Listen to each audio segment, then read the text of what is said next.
How are we doing, guys? Welcome to AIC TV. So today we are going to preview the West Ham versus Arsenal game. I have with me Mr. Kabir. He's here to preview the game with us. Hi guys, Hi Kabir, how are you, man? I'm good. I'm good. Vipul, how are you doing? Good, good, good. Excited for the new So season. So yeah, of course. Did you manage to watch the first match? yeah. I was luckily enough just got it in time just before kickoff. It was a great game to watch. Great, great. Yeah, Gabby getting a goal was extremely important for us, and I think Oba, Great. of course, getting in there. Yeah. What can you say about the two assists of Willian? Yeah, welcome to the club, Yeah, was huh? it was was it two or three assists? I So said two because the goalkeeper saved the first one. yeah, So I'm with you on that, but I think the fantasy league gave him three, so it's all yeah, good. we should get on that panel, man. Yeah, we should. We definitely should. Yeah. So listen, before we get into the preview, I want to discuss something with you. Yeah. It was just announced yesterday that our captain, our talisman, has just signed a contract. I know. It was a worst kept secret in the world, but he has signed a brand new contract, which will keep him at the club until 2023. So 3 more years of ABBA. So what do you have to say I on? I was pumped, man. I was absolutely pumped. I mean, I know, as you said, I think it was the worst kept secret, but I think it was something that we needed to hear. To be very honest, I think as fans of the club and of course in the way Arteta is sort of rebuilding this team, he's an important, very important piece of the puzzle. And too many times have we lost our captain in their prime. And for our captain to make this statement at this point shows that the club is definitely moving forward. And I was all over the place, man, when the announcement came. You know, Arsenal TV, Arsenal.com went live, Oba went live, Ian Wright was going live. I was like, man, I didn't even know which screen to look at. But at the end of the day, when he announced it, I was like, yeah, important. That's home is where the heart is, basically. So it was good. Yeah. I don't know. It feels weird for me. Like for the past decade or something, we are used to our talisman or our captains getting away from us Yeah. when they enter the last year of the contract. So we have no choice but to sell them or let them go for free. But 3 more years of OVA, let's have some fun. Yeah, I actually want to ask you something about that. So he's what 72 goals in 109 appearances. yeah, it's ridiculous So scoring record. Yeah, yeah, so I was just going through his scoring ratio. It was like he scores every 64 minutes, which is great, which is confirmed gold for for a yeah. match. Wow, I crazy, mean, crazy. I mean, the guy not only. I mean, at 31, everyone is expecting strikers to adapt their game, change a little bit. Become maybe a little more. If you put it wily in the box, sort of restrict movement. Oba seems to be going. Forget playing in the center. I'm going to go out wide and I'm going to destroy people coming in from the left. Sort of with raw speed. At 31, he seems to be getting faster. I mean, it's ridiculous at the rate he's able to do that. And I think with coming to Arsenal, he's definitely changed a little bit of his game. But what he hasn't changed is his goal scoring record. I mean, he did it at Dortmund before this, but with us, it's just been so fast. And the best part is, I think, no opponent aside, he's scoring against everyone. You talk about the big teams, you talk about the small teams, he's getting his goals in there. Of course, I know if you ask Oba, he'd probably say, I'd like more goals against the bigger teams. But the most important part is get the W's, man. Get the W's. The more you get those, the better it gets for everyone there. And he ensures that. And we have 3 more years of that. So I'm really gunning for the season now. Yeah, I'm buzzing too. I'm buzzing too. Okay, so let's move on to the game. So it's what in it's midnight basically in India, Yeah. so which is crazy. It feels weird, especially when we don't have Champions League, the Champions League nights. Yeah. So For us, it's a different feeling, but hopefully we'll be back there very soon. So no worries. yes, next season, Yeah. hopefully. So your thoughts on the game? So we're playing West Ham, London Derby, always fun.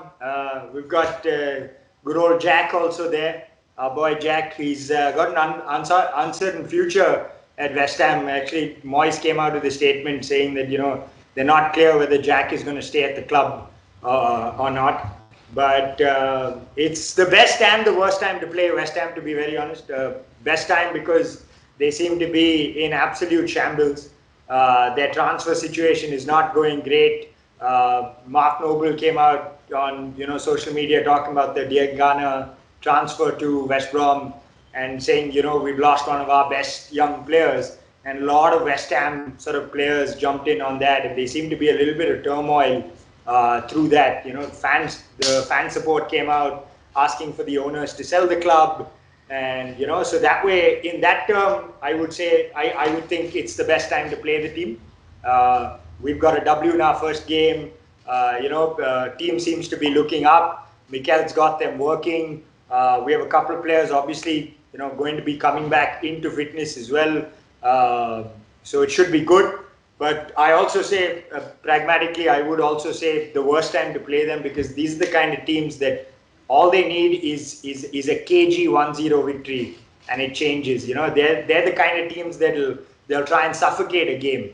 And but I'm very, very confident, because I think Mikel has been able to put in this sort of mental fortitude in this team now, that saying that even if teams are going to be hard to beat, we will make sure that we get that victory. And over the end of the FA Cup and the Community Shield showed the fact that that amount of steel was there within the team to say that, listen, even if we can be resolute as well, but if a team's hard to beat, like the Cities and the Liverpools, we'll be able to do it. But more importantly, I think what we did against Fulham in the first game, a lot of us, while we were excited and stuff like that, we were, sort of, I would say, on the edge of saying, will this team actually, yes, Mikel's got them in the big games, but unfortunately, we also have that record of dropping the most number of points from leading positions under Mikel Arteta. So I think more time he spends with this team, the more he's able to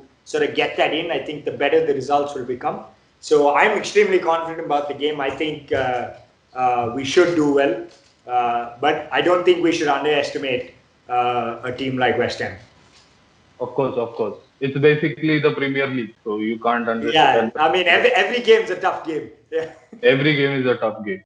Yeah. So I would like to ask you about one player who was linked with us until 2 weeks ago, which is who plays for West Ham. His name is Felipe Anderson.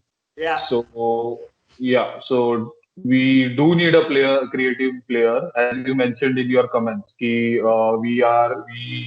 It's hard to break down teams who put 11 men behind the ball. Yeah.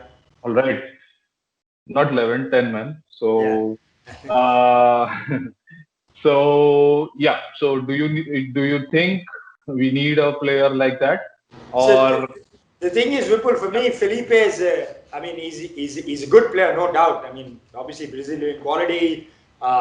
He's got that sort of what everyone seems to call that X factor. Sort of he can mm, turn the game. But I think mm, that's what Arteta sort of addressed with Willian. I think getting Willian in is a probably more experienced version of Felipe Anderson, and someone who obviously knows the league, knows how to grind results. I mean, they were able to do that when he was at Chelsea. He was at Chelsea when they were free scoring. He was at Chelsea when they were under Mourinho, where the 1-0s were okay, and they were able to grind results and find a way to get an odd goal here and there. So I think in a certain area, Mikel has sort of addressed that with the Willian signing. But I think more interestingly is the Awar connection, the player from Lyon, Olympic Lyon. I think he would be the one that would be that creative mix that you're asking for. I think he'd be the one that would pick that up. I think we need someone more, for the lack of better words, a younger, faster, more hungrier version of Mesut Ozil. And I think Youssef Aouar is that player. So it should be great. From what I understand, with a little bit of reading, we've actually made some sort of a bid now, an official bid. Our good man David Ornstein is on the case, so we should be able to get some sort of an understanding very quickly on what's happening over there. Yeah. So on that note, as per my knowledge, I think until and unless Torreira goes to Torino, we won't be able to purchase Asimova. Yeah, yeah. Not sure. I'm not sure. But the details of the deal which are surfaced with Torino, they are going to take Torreira on a loan, and Okay. then they have an With option the to buy, option which is buyer. yeah 22 million cutting. So let's see. Let's hope for the best. Between you and me, I know I get it. He's probably not a typical Mikel Arteta type of player, but I'm not going to lie to you. The fan in me is very, very disappointed that we'll be looking to ship Torreira off. Well, I do understand the team's need is greater, and we probably need a different type of player. But I think Torreira, whatever said and done, playing, not playing, if you actually noticed during the FA Cup as well, towards the end, he didn't actually get too much of a chance. But the way he was, when he got on, the way he played, and number two, the way he celebrated with the team, you could clearly see what it meant to him to play for the club. So while it's only been a very short term, he clearly has sort of left an impact with us. So it'll be interesting to actually see what happens with that. While Arteta has come out and said, players have all started with a clean sheet this season. While we still haven't seen Guendouzi or sort of Mesut Ozil feature in the teams, someone like Torreira, I don't think he genuinely has. There's no issue there. It's just that I don't think he fits the system that Arteta wants to play. Okay. Moving on to the preview.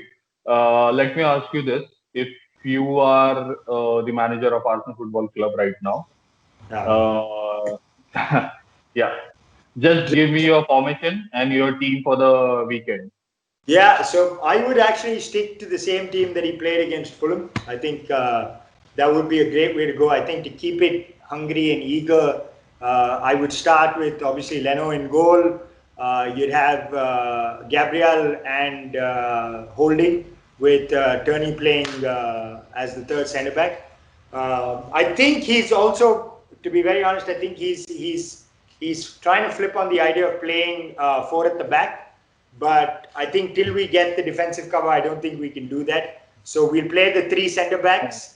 We'll play Bellerin as the right wing back. We'll play Maitland-Niles as the left wing back, come central midfielder, come everything else. So we are basically a back four in position. We basically Maitland-Niles shift into the midfield, so it makes a three-man midfield, and Tierney can do what Tierney does best. Yeah, bomb in front, and just cross those balls. The Tesco man. Yeah, but so yeah, I would say that he would go with the three. I mean, I would go right now with the three centre backs just to make sure that we've got everything up and running. Because I think again, someone like Gabriel needs a little more time in the league, so to throw him in a pair of two would be a bit harsh. So I would keep the three centre backs. Maitland-Niles left back. We would keep Hector on the right. I would have Ceballos. I would start Ceballos actually this game. I would do the Ceballos-Xhaka situation. While I think Elneny did extremely well against Fulham, I'd like to see what, obviously this year, what Ceballos could do in the first, like we throw him in the game and see what happens there. Because if he can continue the form he did with the way he ended last season, I think we've got a player and a half in Dani Ceballos. So I would have the double pivot would be Xhaka, Ceballos for me. And We would then go with Willian on the right, and we would have Oba on the left, and we would have Alaka up top. So you've got our three centre backs, you've got the two wing backs, you've got the two holding, and then you've got the three up front. The three up front anyway is very sort of extremely fluid, so we're okay with that. I think that would keep shifting and moving around. The interesting thing would be to see if, because Mikel's been known to do this, to play Eddie Nketiah through the centre as well. So it'll be interesting to see. But I would stick with Laka for this game. Just because he got his first goal, he's up and running, confidence is up. I as a coach, I'm a true believer that confidence plays a huge key in the way the team plays. So I would not probably stick to the same team. The only change I would make is maybe Ceballos for Elneny. Okay. So your formation will be 3-4-3, right? 3-4-3, yeah. Okay. I'll pretty much go with the same team as you. And I would not play Lacazette in front. Just because I would play Eddie Nketiah in this match. Yeah. Just because Eddie is in form. Yeah. And B, I don't know if you noticed it, he looked more hungrier when he came onto the field in the match. So it's like a competition between those two. Yeah. So, and I also wanted to ask you about this Willian situation. So that spot was basically a given for Pepe last season, and this season he has a competition and on that spot. So, what are your thoughts on that? So the thing is, I think what Arteta has done very, very smartly is, I think he ingrained this from tail of last season itself, was that he started creating this competition for places. I think what we had, unfortunately, over the last, at least under Emery, was that there were certain players would be picked without question. Like, I think what he's also done right now, very interestingly, with the Elneny situation, is that even Xhaka and Ceballos are not guaranteed. It's either one would play. So between the three of them, they're fighting for two spots. Eddie for Lacazette. You've got Willian for Pepe. The only one that probably needs a little bit more competition is our captain, to be very honest. But I think that also Saka is there. There's no question about it. I don't think Oba would ever take it lightly, but being the captain and stuff like that, he does have some pressure apart from that. But I think Saka is definitely there to put pressure on either side. He could give pressure to Willian and Pepe on that side, or he could give pressure to Oba on this side. We also have Martinelli to do the same on either side. So you could actually look at 3 players on each that are fighting for those positions. Centre backs, we have 8 that we're trying to get rid of. So 8 that we have, 9 including Mavropanos, but Mavropanos is out on loan. But it's interesting because I think with the way Arteta's put it, is that irrespective of your price tag, irrespective of who you are, your place is only going to be there if you're going to be worth it in training with me. If you're going to give me that 120% in training, if you're going to show me that you'll work with my plan, you'll get to start. And by the way, it's not even, sorry, I got it wrong. It's not even 3 players fighting for 2 spots central midfield. You have Torreira as well. You have Emil Smith-Rowe. You have Vieira. You even have Joe Willock. I was just going to say, Joe Willock's there. You've got Reece Nelson. To play on the wings, on either one of the wings as well. So I think what he's done with this is that he's created this healthy, and I would say healthy because in the terms that one thing that Arteta has said from day one has been togetherness. The team has to be together, no matter what. So, you stick together and then we figure out everything else. So I would say this very, very healthy competition within each position to push out. And why, I'll tell you why I picked Willian over Pepe this game. Because see, you have to understand, Willian also has a little bit of age on his side. He's managed to stay fit through pre-season, which Mikel noticed, and they helped make sure of that. So the other thing is that Pepe came in late for preseason. He was stuck in France because he was quarantined and stuff like that and all of that. Yes, Laka got quicker. He was, he was quicker to get fit, match fit, so he was able to play the first game. But I think Pepe will take maybe a week or two to get to the full stride that Arteta wants. And while Willian is fresh, I think that's the best time to be able to use him, get the best out of him.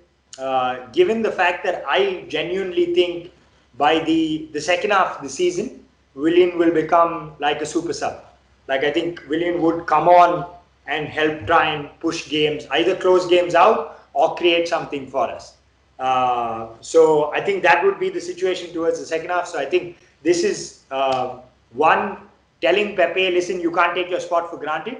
And number two, also giving Pepe enough time to get fully fit before we jump him in. Yeah, I think Willian is going to play a major part this season in the Europa League. Yeah. So he has plenty of experience in that competition. So that's my thoughts.